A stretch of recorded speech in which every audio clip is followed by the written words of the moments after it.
ಗುರುಜಿ ನೀವು ಹೇಳ್ತೀರಿ ಜಾತಕದಲ್ಲೆಲ್ಲ ಶನಿ ದೋಷ ಇದೆ ಅಂದಾಗ ಆ ಪೂಜೆ ಮಾಡಿಸಿ ಈ ಪೂಜೆ ಮಾಡಿ ದಾನ ಮಾಡಿ ಅಲ್ಲಿಗೆ ಹೋಗಿ ಇಲ್ಲಿಗೆ ಹೋಗಿ ಅಂತೆಲ್ಲ ಹೇಳ್ತಾರೆ ಮಾಡ್ತಾರೆ ಅಂತ. ಅದು ಹೌದಾ? ಶನಿ ದೋಷ ಇದ್ರೆ ಅದೆಲ್ಲ ಮಾಡಿದ್ರೆ ಹೋಗುತ್ತಾ ಹೇಗೆ ಅಂತ ಹೇಳೋದಾದ್ರೆ? ಶನಿ ದೋಷ ಅಂದರೆ ಏನು ಅಂತ ಫಸ್ಟ್ ಅರ್ಥ ಮಾಡ್ಕೋಬೇಕು. ನಿಮ್ಮ ಜಾತಕದಲ್ಲಿ ಶನಿ 1ನೇ ಮನೇಲಿದ್ದಾಗ, ಶನಿ 6ನೇ ಮನೇಲಿದ್ದಾಗ, ಶನಿ 8ನೇ ಮನೇಲಿದ್ದಾಗ ಮತ್ತು ಶನಿ 12ನೇ ಮನೇಲಿದ್ದಾಗ ದೋಷ ಅಂತಲೇ ತಿಳ್ಕೊಬೇಕು.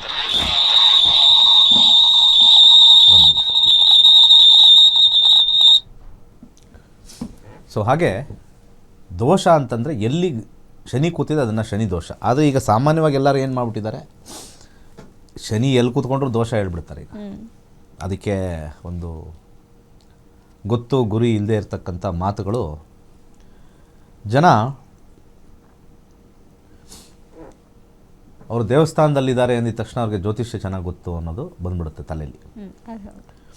ಅಲ್ಲಿ ಒಂದು ಪಂಚೆ ಹಾಕೊಂಡು ಕೂತ್ಕೊಂಡಿದ್ದ ತಕ್ಷಣ ಅವ್ನು ಹೇಳಿದ್ದೆಲ್ಲ ವೇದವಾಕ್ಯ ಅಂತ ತಿಳ್ಕೊಳ್ತಕ್ಕಂಥ ನಮ್ಮ ಮೂರ್ಖ ಹಿಂದೂಗಳು. ಸುಮ್ಮನೆ ಅವನು ಏನು ಹೇಳ್ತಾನೋ ಎಲ್ಲದಕ್ಕೂ ಅದೇ.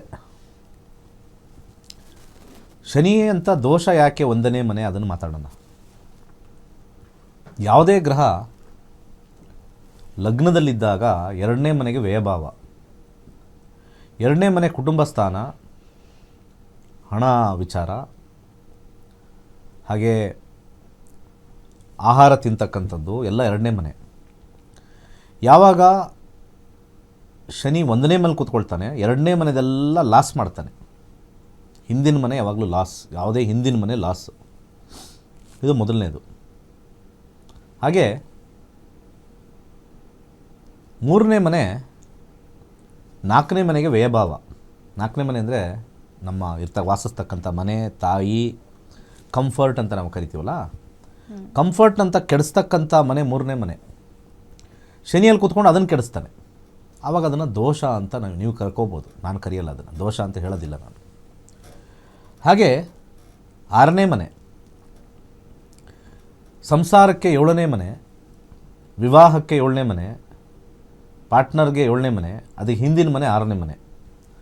ಸೊ ಪಾರ್ಟ್ನರ್ ಜೊತೆ ಜಗಳ, ಪಾರ್ಟ್ನರ್ ಜೊತೆ ಸಂಬಂಧ ಹಾಳಾಗ್ತಕ್ಕಂಥದ್ದು, ಹೆಂಡತಿ ಜೊತೆ ಅಥವಾ ಗಂಡನ ಜೊತೆ ಸರಿಗಿಲ್ಲದೆ ಇರ್ತಕ್ಕಂಥದ್ದು 6ನೇ ಮನೆ.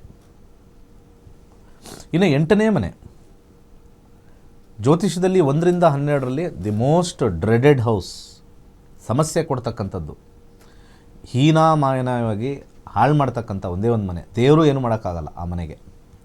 ಬೇರೆ ಎಲ್ಲ ಪ್ರಾರ್ಥನೆ ಮಾಡ್ಬೋದು, 8ನೇ ಮನೆಗೆ ಪ್ರಾರ್ಥನೆ ಇಲ್ಲ. ಶನಿ 8ನೇ ಮನೇಲಿ ಕೂತ್ಕೊಂಡ್ರೆ ಆಯುಷ್ ಕೊಡ್ತಾನೆ ಅಷ್ಟೇ ಹೊರತು ಇನ್ನು ಕಷ್ಟಗಳ ಸರಮಾಲೆನೇ 8ನೇ ಮನೆ. ಅಪಾದನೆಗಳು, ಅಪಮಾನಗಳು, ಅವಮಾನಗಳು ಎಲ್ಲ ಕೊಟ್ಬಿಡ್ತಾನೆ. ಇನ್ನು ಕೊನೆಯದಾಗಿ 12ನೇ ಮನೆ.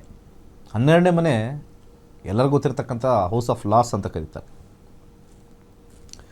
ಇಲ್ಲಿ ನಾನು ಭಾವಫಲ ಹೇಳಿದೆ. ಭಾವ ಅಂದರೆ ಮನೆ, ಮನೆ ಫಲ ಹೇಳಿದೆ. 1, 3, 6, 8, 12. 1, 3, 6, 8, 12. ಈಗ ನೆಕ್ಸ್ಟ್ ಬಂದಿರತಕ್ಕಂಥದ್ದು ಗ್ರಹ ಫಲ. ಭಾವಫಲ ಹೇಳಿದೆ, ಈಗ ಗ್ರಹ ಫಲಕ್ಕೆ ಬರ್ತಾಯಿದ್ದೀನಿ. ಗ್ರಹ ಅಂದರೆ ಯಾವುದಿದು? ಶನಿ. ಶನಿ ಅಂದರೆ ಮಂದ. ಒಂದು ಜಾಗದಲ್ಲಿ 2.5 ವರ್ಷ ಇರ್ತಾನೆ. ಬೇರೆ ಗ್ರಹ ಆದರೆ ಅಟ್ಲೀಸ್ಟ್ ಬೇಗ ಬೇಗ ಮೂವ್ ಆಗ್ತಾರೆ, ಬೇಗ ಬೇಗ ಕಷ್ಟ ಪರಿಹಾರ ಇರುತ್ತೆ. ಇವ್ರ ಕಷ್ಟ ಪರಿಹಾರ ಆಗಲ್ಲ, ಎಲ್ಲಿ ಕೂತ್ಕೊಳ್ತಾರೋ ದೀರ್ಘ ಅಂತ ಕರೀತಾರೆ. ಇದು ಗ್ರಹ ಫಲ. ಭಾವಫಲ ಹೇಳಿದೆ ನೆಗೆಟಿವು, ಗ್ರಹ ಫಲ. ಇದೇ ಬೇರೆ ಗ್ರಹ ಬಂದಾಗ ಬಂತು, ಗಲಾಟೆ ಆಯಿತು, ಬೇಗ ಮುಗಿದೋಯ್ತು, ಅಂಥದ್ದೇನಿಲ್ಲ ಅಂತ ಹೇಳ್ತಕ್ಕಂಥದ್ದು. ಆದರೆ ಶನಿ ಬಂದರೆ ದೀರ್ಘಕಾಲ ಅದರದ್ದು ಗುಣಲಕ್ಷಣಗಳು 2.5 ವರ್ಷ ಇರ್ತಕ್ಕಂಥದ್ದು ಒಂದು ರಾಶಿಲಿ 2.5 ವರ್ಷವರೆಗೂ ಸಮಸ್ಯೆ ಬರೋದೇನೆ. ಅದೇ ಥರ 1ನೇ ಮನೆ, 3ನೇ ಮನೆ, 6ನೇ ಮನೆ, 8ನೇ ಮನೆ, 12ನೇ ಮನೆ ಕೂತ್ಕೊಂಡ್ರೆ ಮಾತ್ರ ದೋಷ ಅಂತ ಹೇಳಬೇಕು ಹೊರತು 4ರಲ್ಲಿ ಕೂತ್ಕೊಂಡ್ರೂ ದೋಷ ಅಂತಾರೆ, 5ರಲ್ಲಿ ಕೂತ್ಕೊಂಡ್ರೂ ಕೂಡ ದೋಷ ಅಂತಾರೆ,